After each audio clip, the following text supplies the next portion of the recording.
Para sa mga newbies na tulad namin ni Pau, i-review ulit natin. Parang Dax, paki-explain, ano yung full works? Lagi rin natin naririnig yan eh. Full works, ano yun? Full works meaning yung team yung gumagawa ng chassis plus sila din yung gumagawa ng mga power units, yung mga makina nila. So within one factory. Oh. Under one manufacturer, kumbaga. Yes, correct. Mercedes na chassis, Mercedes na power unit, full works siya. Audi right now is a full works kasi sila mismo yung gumagawa ng kanilang sariling makina. Mercedes, Audi.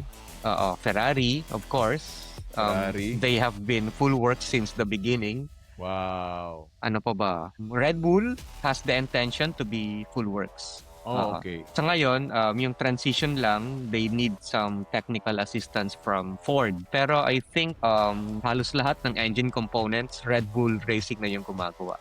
Ito yung kaibahan sa mga customer teams. Yung mga customer teams, they make their chassis in other parts of the cars like gearbox, brake systems. Pero bumibili sila ng makina sa mga engine manufacturers. Okay, so example ng mga customer teams pala tawag dun, ano?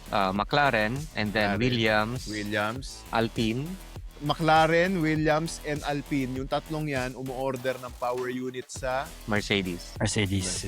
Okay. And then Haas and Cadillac right now sa Ferrari. Ferrari. Pero yung Cadillac may intention to be full works kasi they have the capacity and they have the infrastructure na gumawa ng sariling kotse nila. General Motors, di ba? Sobrang laking car manufacturer sa US. Ba't ganun, ano? Usually, pag full works, Audi, Mercedes, Ferrari. Mga car companies talaga yan. Pero tingnan mo, yung Red Bull Racing, wala naman silang Red Bull car talaga sa kalsada na binibente, di ba? Wala. Pero gusto nilang maging full works.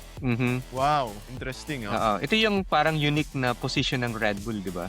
Kasi they're not really producing mga road cars. Oh. So, para saan yung ginagawa nilang R&D sa mga engines? Para lang just to race.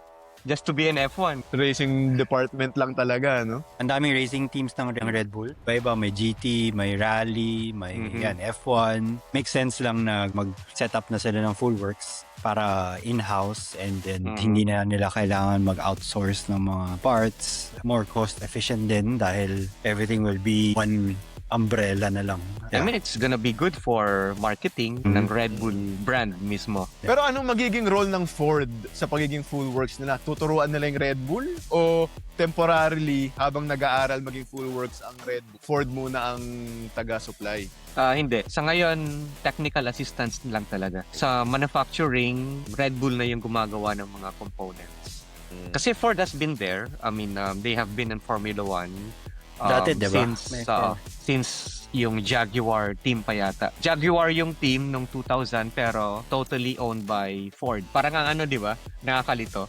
Jaguar siya pero Ford. May sine pa nga, di ba? Ford versus Ferrari. Yes, correct. And then malawak din yung history ng Ford sa motorsports. Especially sa Amerika, di ba? Yung NASCAR, yung... NASCAR, di ba? Ford.